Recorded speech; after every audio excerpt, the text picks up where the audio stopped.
Hello and welcome to the How To School of Life. I'm your host, Liu Xuan, Sean Liu. Today, my guest is a globally recognized speaker, a top communication expert, and the creator of one of Europe's most influential storytelling systems, Mr. David JP Phillips. His TEDx talks have been watched by over 10 million people. And if you ever sat through a PowerPoint presentation that felt like slow torture, you really need to watch his talk, How to Avoid Death by PowerPoint. It might actually save lives in your next meeting. For years, David has helped leaders and organizations communicate more clearly, but at some point, something shifted. His work shifted from communication to chemistry, specifically the chemistry inside our own bodies. His first book, originally written in Swedish and known internationally as High on Life, became a global phenomenon, selling into 35 countries. And here in Taiwan, it's been so popular that our largest online bookstore, 博客来, books.com.tw, has repeatedly sold out their stock. And now, Taiwan is one of the very first places in the world to release his brand new second book on energy mastery, continuing his exploration of how 6 substances shape our energy, focus, and daily performance. This book's Chinese title is 你的活力，他们六个全都罩。让你精神100倍的6种物质. I'm not going to attempt to say the title in the original Swedish. So joining us today, all the way from Sweden, please let's welcome Mr. David JP Phillips. Hello.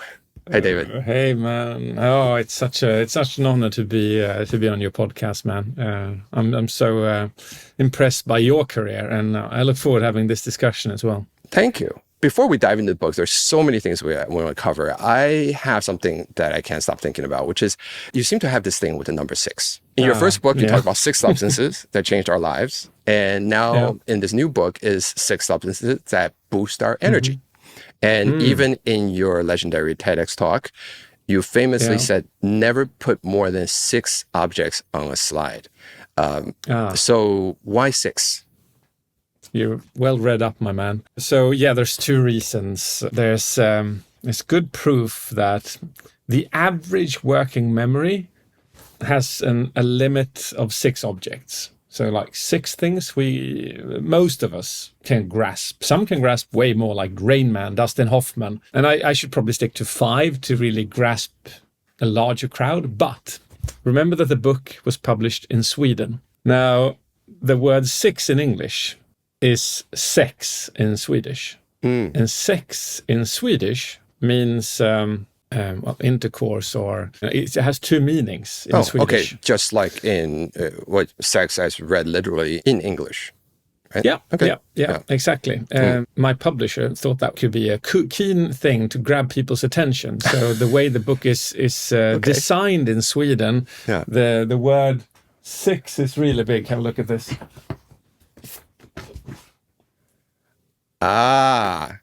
Okay. Yeah. Making people believe that maybe it's something interesting, you know?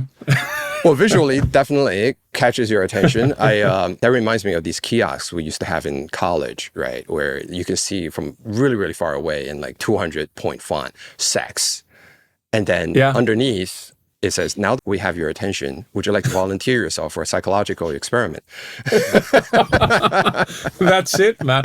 I think it's been sold to people based on this. Definitely. Really? I think it's worked. It worked, man. Oh, there we go.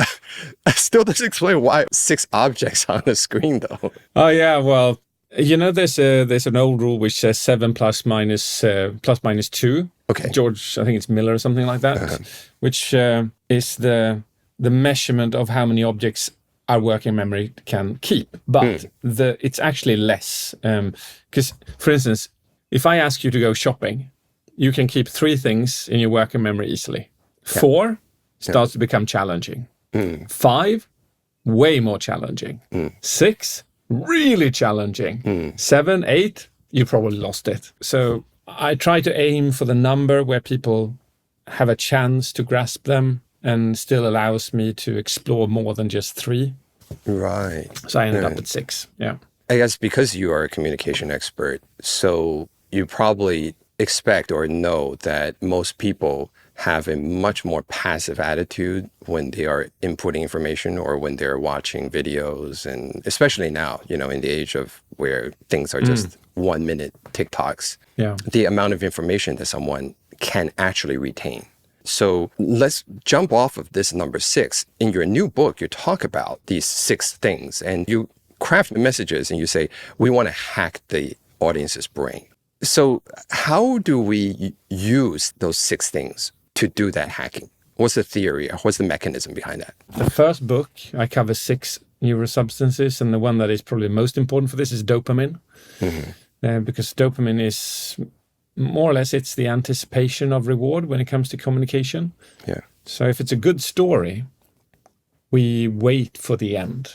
The reason we wait for the end is the anticipation of reward, which is dopamine. So when I build talks, TED Talks, when I build TikToks, I always ask myself, how can I create as much anticipation of reward as possible? And in TikToks or Snapchat or Reels, YouTube Shorts and so on, you need to almost inject dopamine every 5 seconds. Either you do it by your voice, by lowering your voice, that keeps people's attention go up, or you lean in like I'm doing now, where people go, okay, something's happening. Or you start saying things like, as I walked into the room, what I didn't know was that just behind the corner, you keep asking questions like this. Yeah. And all of this creates the anticipation of something happening. Right. Oh. Yeah. Yeah. I've noticed this with a lot of the TikToker storytelling techniques now. They say something, but it gets worse. Exactly. Things like this. The other day, my son, who watches a lot of short form videos, and I told him, I said, look, don't just be a consumer, be a creator. And so he started watching some of these creation videos, and he said, you know what, Dad? You have to grab your eyeballs in the first 1.3 seconds. And I said, 1.3. Somebody figured it out. He said, yeah. And made their dopamine fire within the first 1.3 seconds. Yeah. Doing something visually. So I guess that whole like leaning in, doing something wild. Okay, at this point. It helps. And colors, man.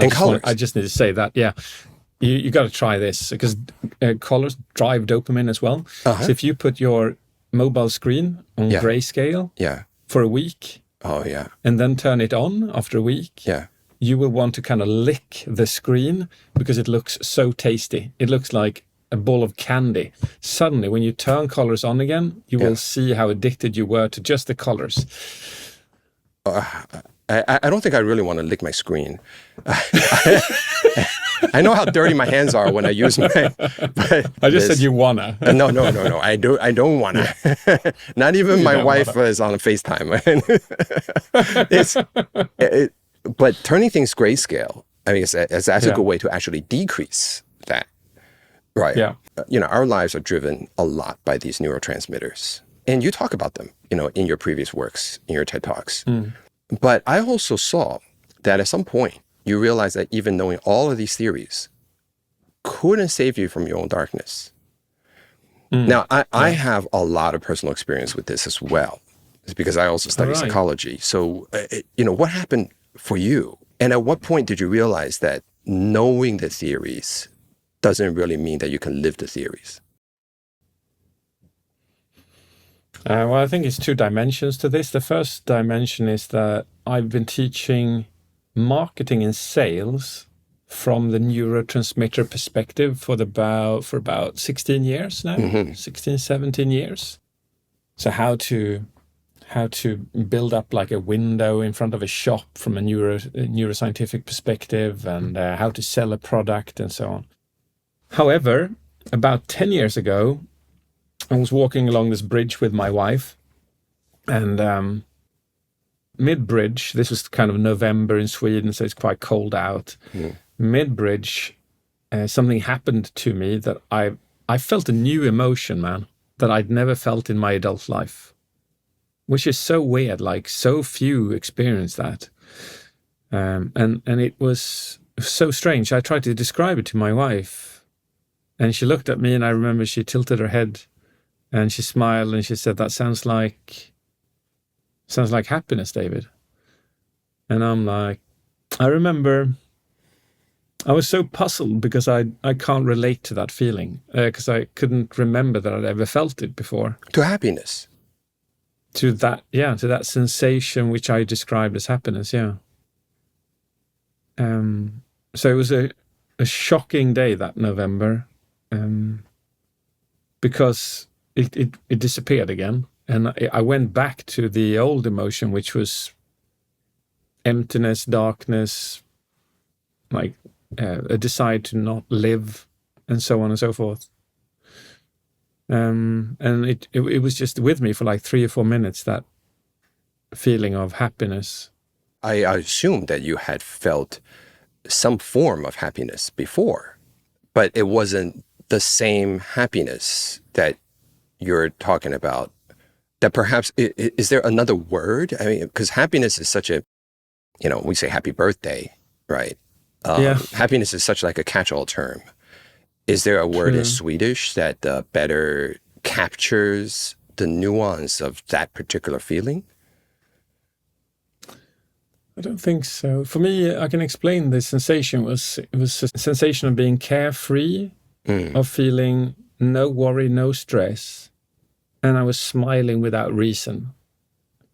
And the reason I felt this there and then, and that I didn't feel it before, was that when I went to a doctor a bit later on, I was clinically diagnosed as depressed. And when I look back into my life, I realized that the last time I felt really, truly happy was when I was in my maybe 20. So that's 17 years ago. So to my best understanding, I went slowly into my depression, so slowly that I didn't even notice that I was in it. And then until that day, when I felt that on the bridge. And obviously I knew everything about, well, not everything, but I knew a lot about our neurochemicals because I've studied it for years and taught it for years, and I knew it worked. But I never understood I had to apply it to myself until a bit later on, when I realized that I was depressed. That is, two questions from this. One is the fact that you're able to function and even teach about neurochemistry while slowly going into a state of depression without realizing it. And even while you're teaching it, which is, that's doubly odd, right? And then what exactly happened on that bridge? Like, were you able to kind of deconstruct it or, reverse engineer it in a way? I think in a way, because it sounds weird, but when I saw the light, when I got those 5 minutes, I realized that there was something so different from my normal life that I could grasp and probably replicate. So I went back and I thought to myself, what have I been doing lately that I hadn't been doing before? And it was meditation. I've been meditating 20 minutes per day, and I've been doing it for about 6 to 8 weeks, I think. And that gave me that revelation. But I didn't stop there. Now, when I understood that I could extend it by meditation, I started looking into what meditation does to our neurochemistry. And what we know of is that it affects dopamine, cortisol, and GABA, DHEA, oxytocin to some extent, and so on. And then I started looking into how can I affect these neurotransmitters in other ways psychologically. Yeah.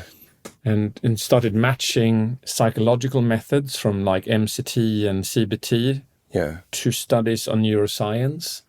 And then just started applying more and more techniques to hack my own mind. About 18 months later, I was free of my depression, and I smiled without reason for a whole day. That's amazing. And this, you talk about it in your book. Is this the angel's cocktail that you refer to? Yeah, to make it easier for other people to digest the idea, I call this an angel's cocktail, to consciously drink these neurotransmitters on a daily basis. Because what drove my depression, and I think what drives, I can't remember the number exactly, but I think it's about 40% of all depressions are driven by a negative thought pattern. And this negative thought pattern obviously blends what I define as a devil's cocktail. Yeah, this incessant nagging voice in the head. So the angel's cocktail, if they can undo the devil's cocktail, I mean, what's in this recipe here? Is there anything that we can do, start doing in our lives to start having more of these cocktails? For most people that I coach and I meet and I see in my trainings, and that is the effects of cortisol. So cortisol is a stress reaction hormone. It increases when we fall in love. It increases when we jump in a parachute. It increases when we do dangerous things. It increases when we feel alive, right? Even increases in the morning, naturally. Increases in the morning, yeah. It makes us feel alive, or right. It makes us kind wake of up. Pushes us to feel, wake up, you know. Right. However, in chronic states where you feel stressed, worried, or anxious on a daily basis for something like 6 to 8 weeks, you are in what is called in a chronic stressed state, low level.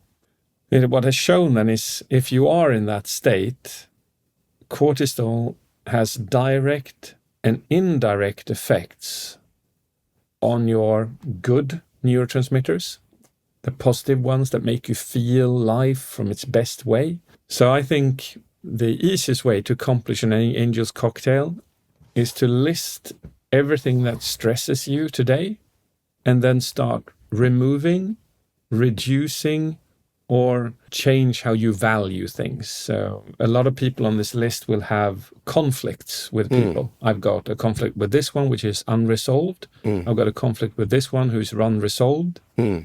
Resolve them, and most likely you will feel less stressed. Maybe you should go to the dentist, but you've been pushing it off for like 2 years. Yeah. Go to the dentist and you will feel less stressed. So you go through this list and you take action, and your low-level cortisol will become even lower level and allow the angel's cocktail to flourish, almost like a garden which flourishes in the springtime. Cortisol is that rain, it's the coldness, you know, but when that goes away, the garden comes back automatically. So the first thing is, if you're going to let the angel's cocktail in, you have to let some of that extra cortisol out. That reminds me of a conversation I had recently with a friend of mine about why we should do the most difficult thing first in the morning, eating the frog, so to speak, right? And you know, there's another way of looking at it from the cortisol point of view, is because when you wake up, you have that cortisol level where it propels you to do something. And usually most people's willpower is the strongest in the morning. So if you can get that done, then your cortisol levels will decrease because you got that thing done. And it's the most difficult thing in the day. Then you can carry on with a lower stress level.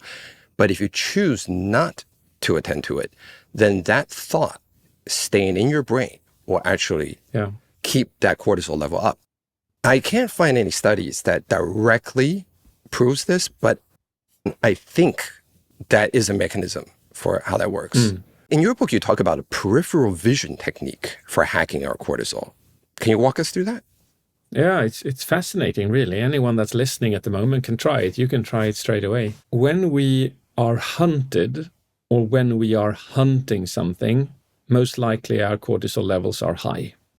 We feel a high tension. And if you look around in your room like you're hunting, maybe like for a mouse that's running around in your room or anything more dangerous, you will find that when you look around like this, as I'm doing now, you will see that your eyes are very focused on one point, one point only, yeah? And the more we hunt something or the more we're scared of something, the more our eyes will be focused on one single point. When we feel relaxed, we automatically have a wider peripheral view. So if you just stare at one point now, like you're hunting it or like you're chasing it, and then you allowed your eyes, your peripheral view, to just wander out. Don't move your eyes, but just allow your peripheral view to wander out to the sides. You can even put your hands out to the left and the right so that you see your fingertips in your peripheral view. So keep your eyes steady. Keep the eyes steady, okay. Yeah. Stare at one thing, just stare at one thing, and then allow your peripheral view to just see the fingertips. So you change focus from staring to allowing the peripheral sense to experience the fingertips. I find that I pay less attention to what is directly in front of me. Yeah, and usually one can feel one's shoulders drop a little bit, breathing drops a little bit, because the peripheral view activates the parasympathetic nervous system, which is the part of the nervous system that has the potential to relax us. It's a super hack. I use it on stage when I'm a speaker, but maybe I get nervous 27 minutes into my talk, and I will then find that my eyes are very, very focused. And I just allow them to wander out, and suddenly I can breathe and think again. Oh, wow. It's very powerful. Yeah. And the effects are instant. Instant. And the more you're really nervous and really stressed, because none of us really are at the moment, but when you're in that state, within a second, you'll feel that you can breathe lighter and your shoulders drop. Yeah. Let's talk about dopamine, because this is a big one. Yeah. This is something that everyone, is always chasing. The reason why people can't stop scrolling, right? Gambling addiction, drug addiction, so much has to do with trying to hack our brains to give us more dopamine. Because dopamine is the neurotransmitter that makes us feel alive. We have so many things right now. We have IG, we have sugar, we got online shopping. But you make a distinction, which I think is fascinating. I don't really see this in many other places. You talk about what's called fast dopamine and slow dopamine. Can you tell us about this distinction and what's the difference here? Sure, yeah, absolutely. Now, I just want to add on to what you just said as well. I just want to say that dopamine is the most valuable currency on earth. I'll say that again. Dopamine is the most valuable currency on earth. Your dopamine is actually, it has a value, because if you have someone who wants to sell their product, like a game on an app or a mobile phone, they want your dopamine, they want your attention, and it has an actual value to them. So no wonder our entire society is trying to grab your dopamine from every single angle, and they are doing everything in their scientific power to do so. So it's quite, I just want to start with, the world we're living in is quite difficult to live in from a neuroscientific perspective. So don't be too hard on yourself, is probably what I want to say to the listeners. Yeah. Secondly, yes, it's a metaphor. Obviously, dopamine is not slow nor fast, but it's a metaphor for how many kind of rapid bursts we allow our brain to experience. For instance, if we're on TikTok, there's one burst after another. Boom, boom, boom, boom. Very quickly, it's just hitting us like a flood wave of dopamine. Right. But as soon as we, for instance, sit down and try to learn how to play the guitar, the dopamine is very slow, because it's always the anticipation reward, right? It's only when we actually get it right that we get a dopamine boost. I got that right. Ooh, I'm going to get this right. Ooh, this feels right. So every time we feel that we're almost getting it right, we get a dopamine boost, which is far, far less spikes of dopamine than TikTok. So I define TikTok as fast dopamine, and I define learning things, for instance, especially in the beginning, as slow dopamine. And I did, I think, in fun example in the book where I said, imagine that you're 13 years old, you're sitting in a school corridor, you're looking at TikTok and Snapchat. This 13-year-old's dopamine system is firing on all cylinders like this. And then the teacher says, sit down and listen to this history lesson. We are going to start with 1806. And, the snapping just becomes so slow that in contrast, it drives the student insane. The focus is so difficult to maintain. So it's a challenging world we live in when we need to shift focuses like this. But my advice generally is just become aware that you are addicted to fast dopamine. And if you are, it's usually through your mobile phone and your computer. And what you can do then is lock that down with passcode, set screen time restrictions, and just do it. Please just do it for like 2 weeks. That's all I'm asking, 2 weeks. But after 2 weeks of doing that, allowing maybe 10% of the time that you used to have, you will feel like you were a zombie. You look back and go like, oh my God, I can read again, man. I can read a whole book. Couldn't do that before. Yeah. I can watch a movie without falling to sleep or skipping.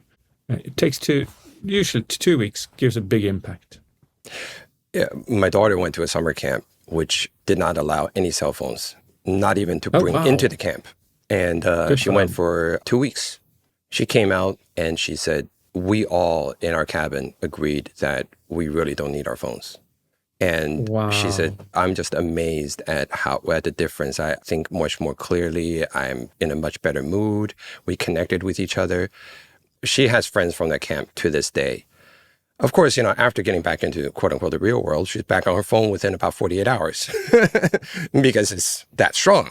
So are there any studies that actually show that the acquiring of the slow dopamine somehow makes it a better dopamine than the fast dopamine? Because it seems like, the process of slow dopamine seems to be the acquiring of knowledge, the mastery of skills, when you actually put some effort and then you're about to get it, to hit that bullseye, or you find yourself, mastering slowly, then you get that burst of dopamine.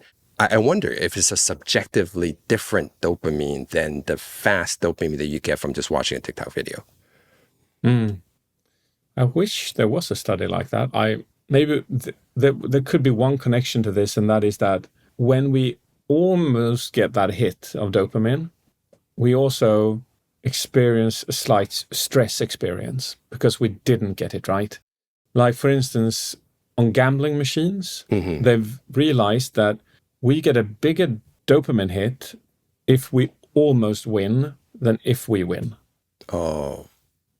But we also all know that when we almost win, we also get a massive stress spike. Huh.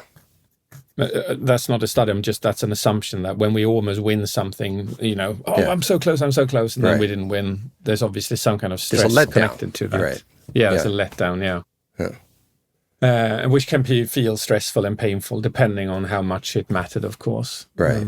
So then it makes you want to do it again. Want to try again. You feel depleted, So maybe there's a connection. But no, I've never seen a study on life. I'd love to see one, though. That would be fantastic, that the dopamine quality of learning the guitar is better than the what you get from TikTok. Yeah, it's almost like if you gain muscle by eating protein powder vs like whole foods. You assume that there would be some kind of a substantive difference. Like even though neurochemically, the chemical structure might be the same, but maybe its effect overall systemically that's a really in the brain would be different. Let's write that up and send it in for some funding. We should, I love that. Yeah, why not? Love that question. Yeah.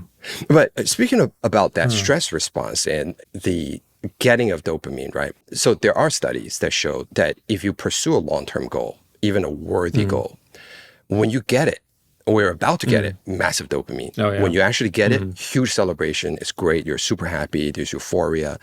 But right after that, very quickly after that, there is a dip. And there's a dip even below baseline. It's almost kind of like a crash. I was having a conversation with the singer Josh Groban not too long ago. And he was talking about when he was, achieving his stardom and fame. And there was a period of time where he was doing a lot, and that constant doing, he would be on stage, and then afterwards he said he would kind of feel like this crash. And eventually he realized that slowly it was depleting him and he was getting burnt out. In the preface of your new book, you also mentioned that after your first book became a global bestseller, you had a similar experience. Can you share that with us? Yeah, I call it a dopamine hangover. Hangover, you're so high on dopamine for so long, and you're constantly keeping it elevated, and you're getting it from various sources, like winning prizes, being on the top lists, being noticed, experiencing new people, going to new places, and so on and so forth. So just that propelling, it becomes like a snowball effect, and then suddenly it's not there anymore, and there's just a void of emptiness. It hits you hard, and you'd think that the dopamine system could kind of reestablish itself quickly, but it doesn't. It takes a long time. I think it took me at least a couple of years to get back to a base level. And I've also had a lot of clients through the years who have come to me and they're like, and this is super common, man. They go, I built this company. I spent 20 years of my life. I now did an exit. I have whatever, millions and billions of whatever. I have never felt worse, David. I have never felt worse. And I don't understand why. And then you just explain the dopamine hangover theory to them, and they go, oh my God, it's so clear. Yeah. Why didn't anyone tell me this before I did the exit? Why? I've spent 2 years. I'm freaking depressed now due to this.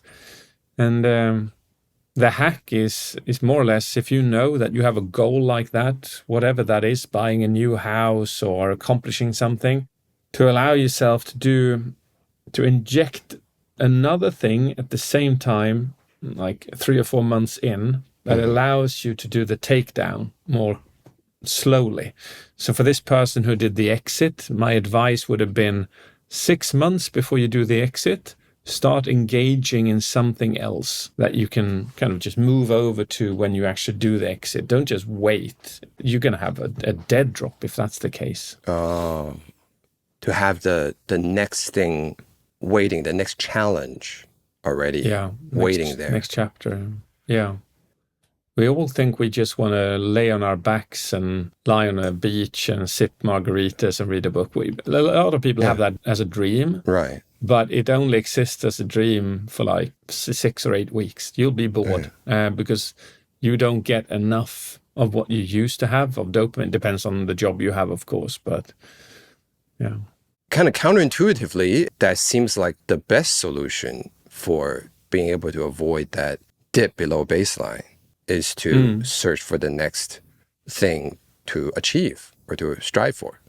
Yeah, and it could be just becoming really good at fishing, or becoming a good photographer or something like that. But just you have something to strive for, which should also include other people. So doing it in a group with other people helps that process as well. Let's talk about mood and energy here, because you have this BBB model, and I really love it. Base, boosters, and breaks.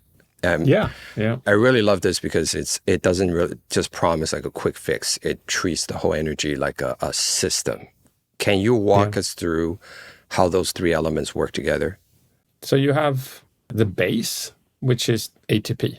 ATP. And ATP is the energy currency of your body. It is what all your cells use as an engine to live or to produce energy. So ATP is our actual energy. Without it, you would be dead. So we want a good ATP production on a daily basis. Okay. So the book takes you through how do you allow your organism to be in an optimal state for it to produce ATP, good quality ATP as well.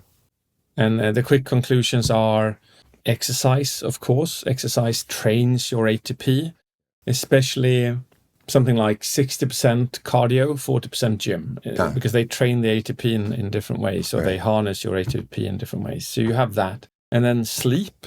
Sleep is incredibly important because it goes in during the night and it replenishes your ATP. It mends it, fixes it, optimizes it, to use simple words.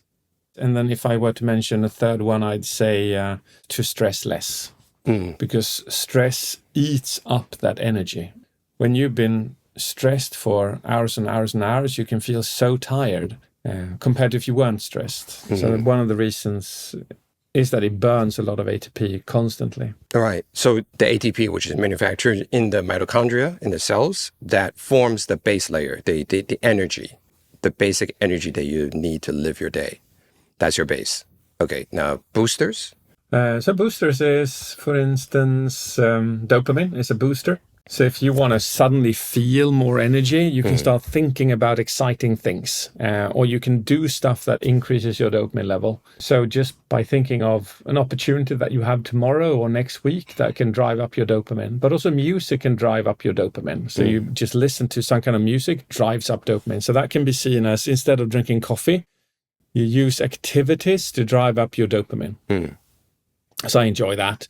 And then you have, I'm not going to mention too many of these, but noradrenaline as well, which is phenomenally interesting I love cold baths and cold exposure. Yeah. It's getting big in Taiwan as well. It is? Okay. Yeah. Do you do it? I don't. I'm in New York where it's pretty cold already. I've actually tried it during a period of time when I was in my own period of depression. Yeah. And the way that I tried it was I would first take a hot shower, and then when I have enough hot water on me, then I would turn it suddenly to the coldest. Yeah.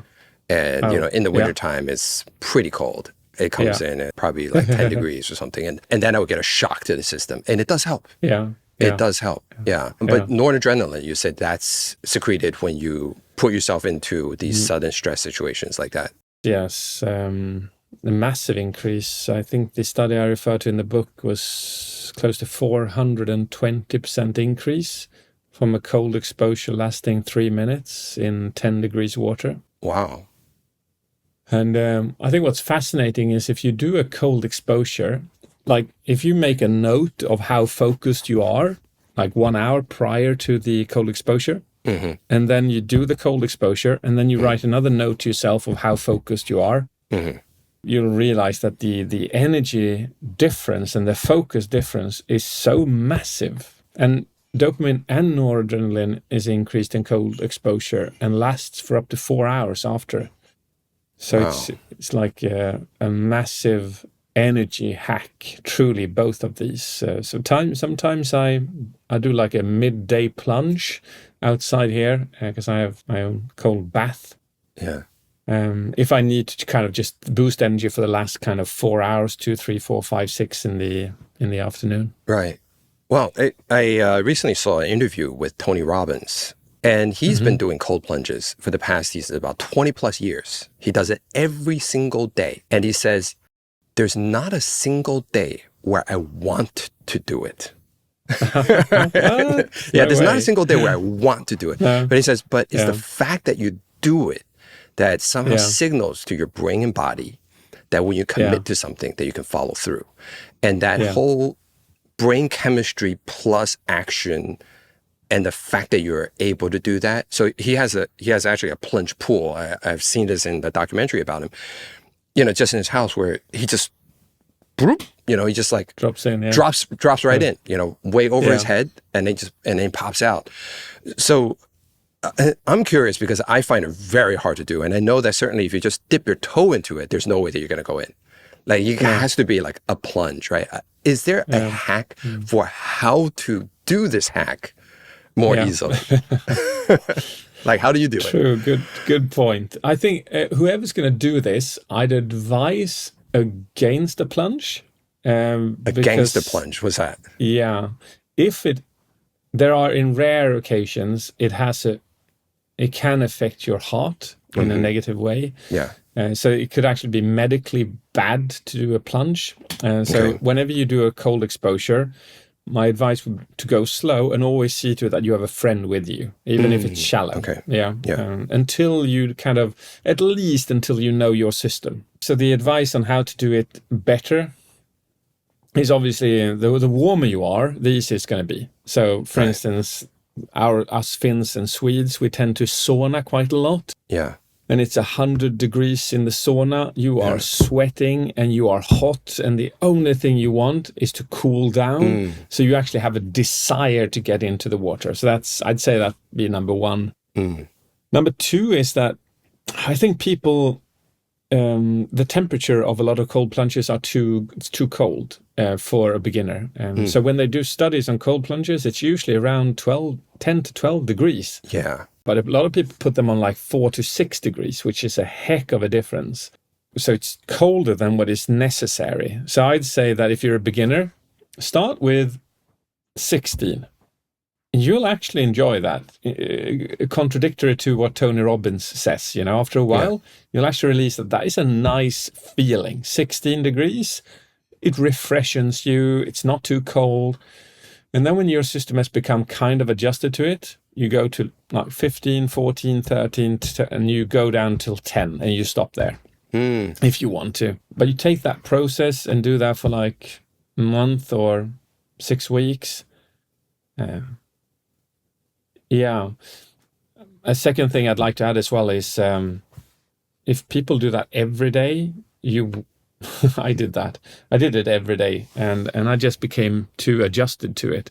So I couldn't really feel the effect of dopamine and noradrenaline anymore. Oh, really? So I had to calibrate it to 3 twice a week, almost like every third day, was the perfect balance to get that.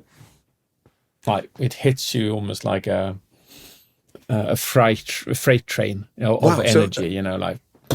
Wow, that's really interesting. Then it's almost like coffee, right? Like if you don't drink coffee for a while and you have a strong cup of coffee, you're going to really feel it. But if you drink it every day, you stop feeling it. So it's the same thing with a cold plunge. Exactly. Same thing. Yeah. Same thing with nicotine. Same thing with anything. Caffeine. Yeah. Right. Huh. Yeah. Any kind of thing that body can adjust to. Yeah. Yeah. Now, I know that boosters are, because we live in such a stimulating environment that people are constantly looking for stimulation, right? So, coffee sales are through the roof. People are really into these matcha lattes right now. Anything with caffeine, right? Cocaine's never been so popular since the 80s, right? So people are all looking for boosters, right? Yeah. But you also talk about breaks. Yeah. Can you walk us through a couple of the breaks and why that's so important in the system?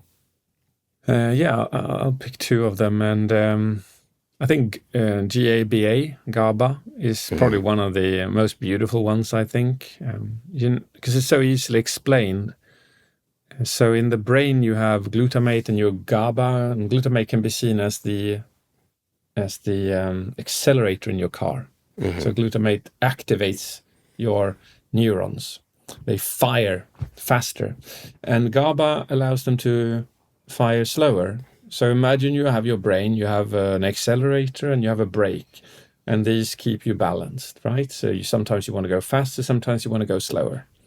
But now imagine it's Friday, you've had a hectic week, you're energized, happy or whatever, but you're energized, high energy, but still you feel a bit tired. So you've had the accelerator pressed down all week. What do most people want to do on a Friday evening when they come home? Instinctively. Netflix and chill, and usually a glass of red wine, white wine, a whiskey or something like that. Now, what alcohol has take a glass of red wine, it increases your GABA, which means that the alcohol itself puts a brake on your system. And allows your neurons to fire slower.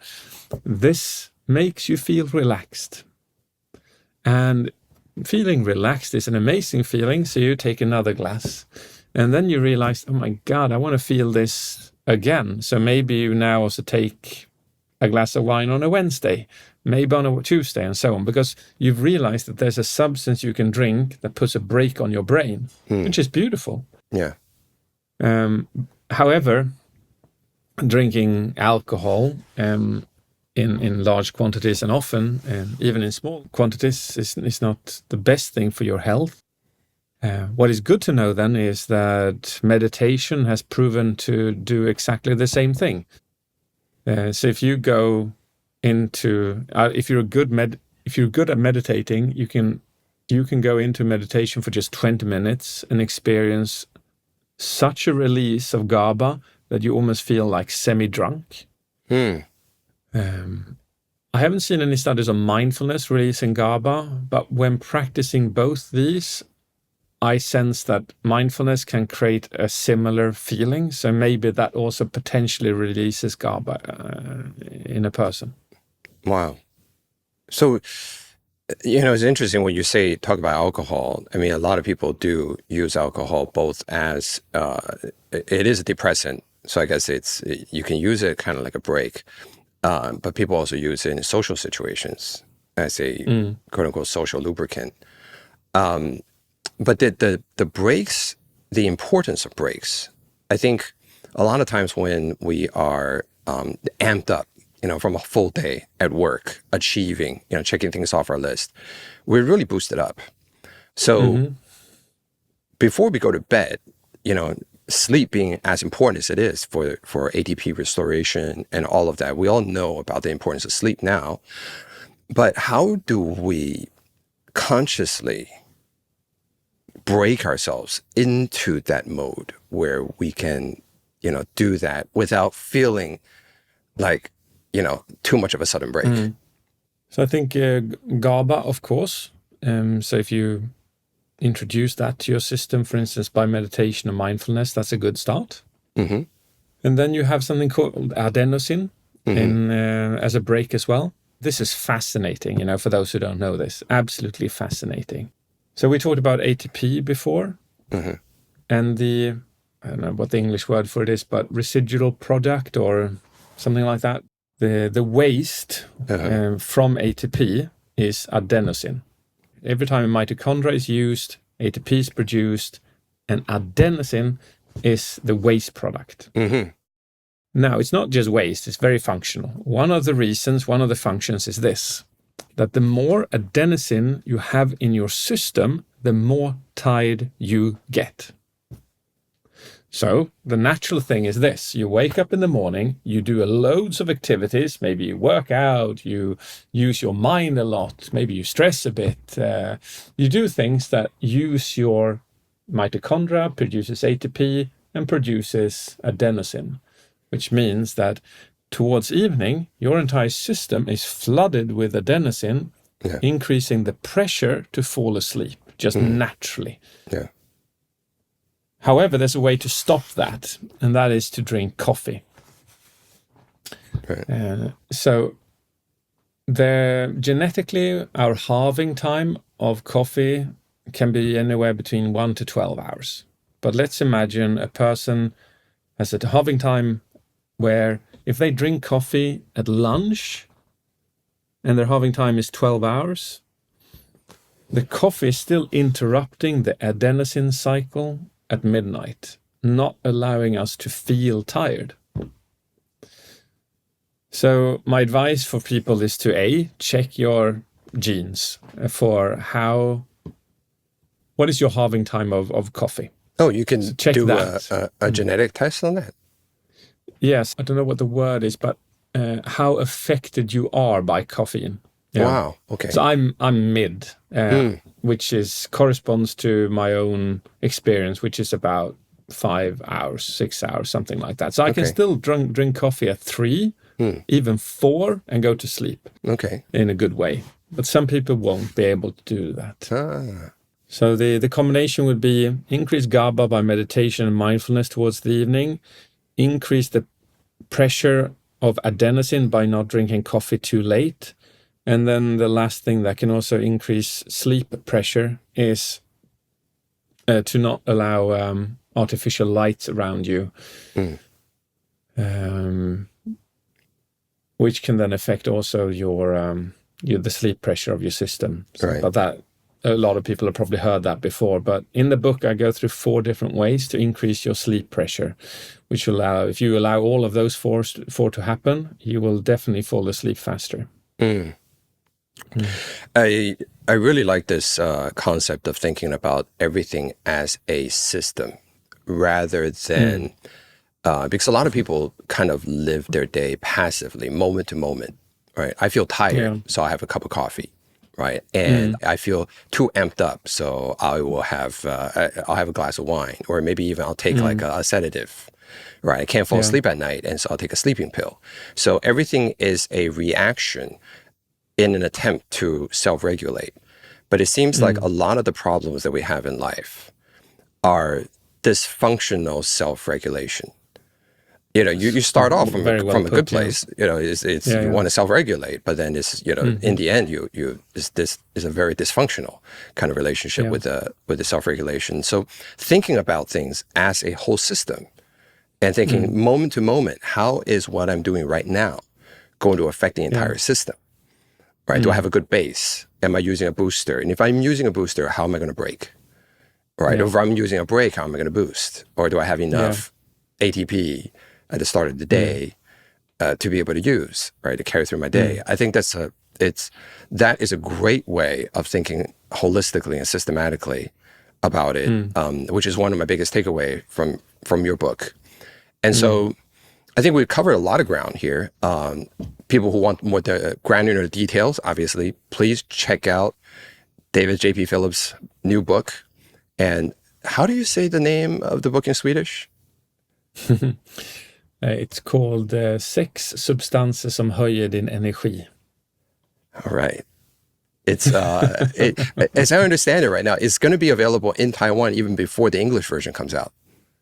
That is correct. Yes, absolutely. Wow. I'm still negotiating on that. And hey, this has been a true honor, man. You are so good at putting things in words, summarizing things. I understand that people enjoy your podcast. It's you're almost like you're a poet at heart. It feels like, you know, but you use scientific language to express yourself poetically. Oh, thank you. Very, very rare. Thank you. Well done, man. I'm very honored to have that vote of confidence. And you know, I keep doing what I'm doing. I've been doing this for several years, and I enjoy what I do. I think that's my boost. But you know, now I'm going to take your take your advice. I'm going to try setting my temperature over to 16 degrees and see if I can give myself a couple more cold plunges. Yeah. Yeah, you should definitely. Yeah. So final question for us is I have this community, right, where people try to put into action things that guests directly say. So it's usually something small, something that they can continuously do for, say, a week, right? Maybe even just like a 30-second daily practice, right? And many of our listeners are very high achievers, right? So they want to start small. But if you were to give us a 30-second daily practice, something that people can start doing right away, right? But it can actually rebalance their energy system, what do you suggest they do? I think one of the most powerful things you can do is replace the habit of looking at your mobile phone, the first thing you do in the morning, with gratefulness.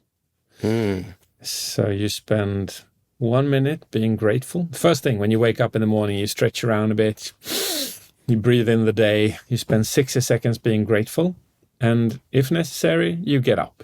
But you don't look at your mobile phone. Especially, you don't look at something that gives you quick dopamine, because that sets the reference for the rest of the day.